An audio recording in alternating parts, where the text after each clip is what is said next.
अस्सलामुअलैकुम। Sports world में आपको खुशामदीद कहेंगे। मैं हूं आपके साथ इफ्ज़ा इम्तियाज़। तो नाज़रीन, भारत की जारहत की वजह से खेल के मैदान जो कि बंद हो गए थे, तबाह हुए थे, भारतीय जारहत की वजह से भारत ने खेल को बहुत मुतासिर किया था, लेकिन एक बार फिर से वो खेल के मैदान आबाद हुए हैं और यकीनन पाकिस्तान की कोशिशों की वजह से कल एक मीटिंग भी बुलाई गई थी चेयरमैन पीसीबी के साथ, और जब हम डिस्कस कर रहे थे तो एक विंडो थी कि 17 से 25 मई के दौरान जो पीएसएल के बकिया मैचेस हैं वो खेले जाएंगे, और अब वो कंफर्मेशन सामने आ गई है।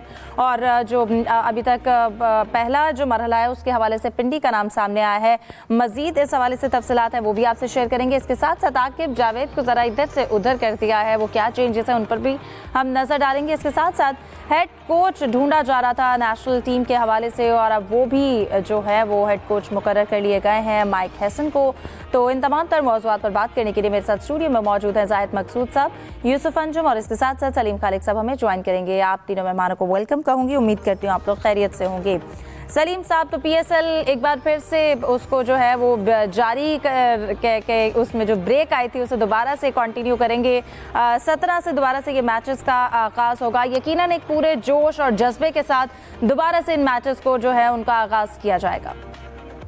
बिल्कुल, बल्कि पहले से ज्यादा जोश और जज्बा नजर आना चाहिए, क्योंकि अब जो सूरत हाल हुई है, जिस तरह पाकिस्तान को फतह मिली भारत के खिलाफ जंग में, तो लोगों का जोश व खरोश वैसे ही बहुत बढ़ा हुआ है। तो आना चाहिए ज्यादा से ज्यादा लोगों को, और झंडे लेकर आए और ग्रीन शर्ट्स पहनकर आए, बड़ा अच्छा माहौल बनेगा। और जाहिर है इंडिया इसी चीज से बहुत ज्यादा वो अपसेट हुआ था जब उसने देखा था कि यार हम लोग ये सब कुछ कर रहे हैं और यहाँ पिंडी में लोग बैठ के क्रिकेट मैच देख के तालियां बजा रहे हैं। उसी के नेक्स्ट डे फिर वो ड्रोन बेच के उन्होंने रोका था।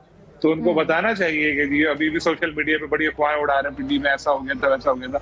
तो उनको दिखाना चाहिए कि भाई देखो पिंडी भी ठीक है, बाद में लाहौर में अगर मैच है तो इंशाल्लाह वहां भी दिखाएंगे जी, वहां भी सारा ठीक है। और ये बहुत अच्छी बात है कि ज्यादा वक्त नहीं लग रहा और इवेंट शुरू हो रहा है। 8 मैच ही बस बाकी रह गए, लेकिन इवेंट में इंटरेस्ट अभी तक है और अभी तक फैसला होना है 3 टीमों का।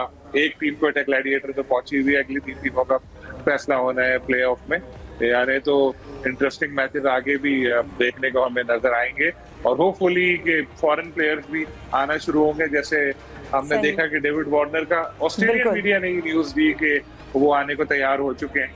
तो इट्स मीन ये बहुत बड़ी एक ऐसी चीज है कि हमारी सिक्योरिटी में उनको मुकम्मल एतमाद का इजहार करते हुए दोबारा आने को तैयार है। तो जितने भी प्लेयर आए, चाहे फॉरेन प्लेयर्स फॉरेन अगर नहीं आ सकते तो कोई बात नहीं, जितने अपने बाकी कुछ फॉरेन मिला के पीएसएल कराएं, अच्छा इंशाल्लाह बाकी मैचेस भी होंगे। बिल्कुल जाहिद साहब, यकीनन इंडिया की जानिब से हर तरह से फॉल्स प्रोपेगेंडा किया गया। पहले मैचेस जो थे वो मुतासर करने की कोशिश की गई, बल्कि ना सिर्फ फिर पीएसएल मुतासर हुआ बल्कि आईपीएल भी मुतासर हुआ। लेकिन एक बार फिर से मैदान जो हैं वो अब आबाद होने वाले हैं। और फिर एक ये भी जो दावा किया जा रहा था झूठ पर मबनी के जी फॉरेन प्लेयर्स हैं वो टीम को ज्वाइन नहीं करेंगे, लेकिन फिर डेरिल मिचेल का बयान भी सामने आया हमारे। देखें हिफ्ज़ा, ज़ाहिर है ये तो क्योंकि भारतीय जारहत ने ना सिर्फ नुकसान पहुंचाया पीएसएल को, बल्कि उनको आईपीएल भी बंद करना पड़ी। और हालांकि ये सब जानते हैं कि आईपीएल ज़्यादा लुब्रिकेटेड है, ज़्यादा मुआवजे दिए जाते हैं। 16 मैचेस रहते हैं आईपीएल के, पीएसएल के तो सिर्फ 8 मैचेस हैं। अब शिद्दत से इंतज़ार था कि क्या ये बाहर होगी लीग या यहाँ पे होगी, तो इसका ऐलान भी कर दिया। मोहसिन नकवी साहब ने सुबह ट्वीट भी किया इस सिलसिले में। और सेकंड राउंड के जो मैचेस हैं वो लाहौर में होंगे या रावलपिंडी में, वो अभी तक इसकी तफसीलात आना बाकी हैं। लेकिन यकीनी तौर पर क्योंकि अभी तक ना 4 मैचेस बाकी हैं, बाकी तो तकरीबन क्लियर हो चुके हैं। क्वेटा ग्लैडिएटर जो है टॉप पे है, नंबर 1 पे है, 1 मैच बाकी है। 2 टीमें ऐसी हैं जिनके 2-2 मैचेस हैं, पेशावर ज़ल्मी के और कराची किंग्स के। और जैसा डेविड वार्नर ने कह दिया कि मैं आऊँगा, तो यकीनी तौर पर अब ये सारा इन्हिसार करता है कि किस टीम का जो कम्बिनेशन बन चुका था क्या वो बरकरार रहेगा। क्योंकि एक दफ़ा टेम्पो टूट जाए तो टेम्पो बनाते बनाते उस पर टाइम लगता है। और अब जो है पेशावर ज़ल्मी की टीम, उसमें जो है मिचेल ओवन हैं, ब्रियांट हैं, अलजारी जोसेफ हैं, या उनके गैर मुल्की जितने भी खिलाड़ी हैं, क्या वो हैं। नाहिद राना बांग्लादेश के उस वक्त आ चुके थे यहाँ पे, और वो आते हैं या नहीं आते, तो एक मुतासर ज़रूर रहेगी टीमों की जो है प्लेइंग 11 है। और अब चांस है ज़ल्मी के पास, क्योंकि 2 मैचेस हैं। अगर पहला मैच जीत जाती है पेशावर ज़ल्मी, तो लाहौर को दूसरा मैच हर हाल में जीतना होगा। एक दिलचस्प सूरत हाल होगी क्योंकि कोयटा ग्लैडिएटर तो अपनी जगह पक्की कर चुकी है। लेकिन एक खुशआइंद बात है कि PSL दोबारा हो रही है और आज तो PCB के हवाले से या पाकिस्तान क्रिकेट के अलावा से बहुत बड़ा दिन था।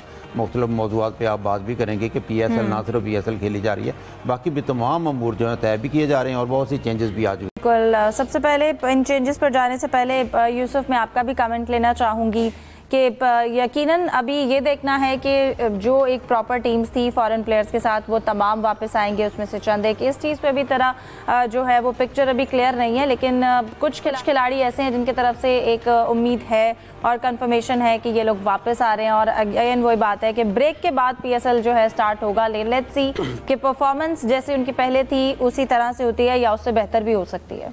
देखें इफ्जा, दो इश्यूज़ हैं गैर मुल्की खिलाड़ियों की वापसी के हवाले से। एक तो ये कि 18 मई पहले हमने रखी थी डेडलाइन फाइनल की, और उसी को देखते हुए जो होम बोर्ड जो उन्होंने इन खिलाड़ियों को लीग खेलने का NOC दिया था। अब हमारी जो डेडलाइन है वो यकीन जो फाइनल है वो 25 मई को खेला जाएगा, उसमें 7 दिन का मज़ीद यकीन के ताख़ीर हुई है। तो अब देखना ये है कि होम बोर्ड की जानिब से दोबारा उन खिलाड़ियों को NOC किस किस को मिलता है। इसके साथ दूसरा जो अहम इशू है, खिलाड़ी तो आना चाहते हैं पाकिस्तान में क्योंकि यहाँ उनको बहुत ज़्यादा प्यार मिलता है, इज़्ज़त मिलती है, लेकिन जो खिलाड़ियों के अहले खाना है वो थोड़े से कंसर्न यकीनी तौर पर हैं कि पाकिस्तान में दोबारा जाया जाए या नहीं जाया जाए, क्योंकि आपको पता है कि जो गोरे होते हैं वो ज़रा थोड़े से इन चीज़ों से अवॉइड करने की कोशिश करते हैं जहाँ पर इस किस्म के हालात हों। लेकिन पाकिस्तान में अल्हम्दुलिल्लाह कभी भी ऐसे हालात नहीं रहे कि किसी भी खिलाड़ी को यहाँ पर कोई तकलीफ़ हो। इसलिए कोशिश जो फ्रेंचाइज़ है वो यही कर रहे हैं कि ज़्यादा से ज़्यादा खिलाड़ियों को यकीनी बनाया जाए यहाँ पर आना। मैं ये कंफर्म कर सकता हूँ कि अगर 4 खिलाड़ी प्लेइंग 11 में नहीं होंगे तो कम से कम हर टीम में 2-2 खिलाड़ी तो ज़रूर उसमें प्लेइंग 11 में आपको खेलते हुए नज़र आएंगे। इस इशू पर बात भी हुई PCB के इजलास में और जो स्टेक होल्डर थे तमाम के साथ, लेकिन फ्रेंचाइजर की पूरी कोशिश है कि जो गैर मुल्की खिलाड़ी अभी तक नहीं है, जिनकी तरफ से अभी तस्दीक होना बाकी है, उनको भी किसी तौर पर यहाँ पर लाया जाए, क्योंकि ये हुस्न है पाकिस्तान क्रिकेट बोर्ड का कि यहाँ पर गैर मुल्की खिलाड़ी भी आते हैं, मुल्की खिलाड़ी भी यहाँ पर आते हैं और टीमें भी यकीनी तौर पर चाहेंगी, क्योंकि अब फाइनल राउंड शुरू होने वाला है PSL का। तो हर टीम की ख्वाहिश है कि वो ये टाइटल अपने नाम करे। सिर्फ मुल्तान सुल्तान की टीम ऐसी है जिसने लिख कर दे दिया कि वो उनको गैर मुल्की खिलाड़ियों को बुलाने की ज़रूरत नहीं है, वो मुल्की खिलाड़ियों के साथ ही अपना जो एक मैच उनका कोयटा के साथ रहता है उसमें हिस्सा लेंगे। बाकी खिलाड़ी कोशिश कर रहे हैं, टीमें कोशिश कर रही हैं कि यहाँ पर गैर मुल्की खिलाड़ी भी खेलते हुए नजर आए। जिस तरह पहले यहाँ पर रौनक आबाद थी, बिल्कुल उसी तरह दोबारा से हंगामा यहाँ पर बरपा हो। सही। इसके साथ साथ आज क्योंकि हमने देखा, जाहिद साहब ने भी जिक्र किया कि आज पाकिस्तान क्रिकेट में बड़े बड़े फैसले हुए हैं, कुछ तकर्रुर और तबादले भी हुए हैं, उन पर भी बात करते हैं। सलीम साहब, आपकी जानिब आना चाहूँगी। आकिब जावेद को डायरेक्टर हाई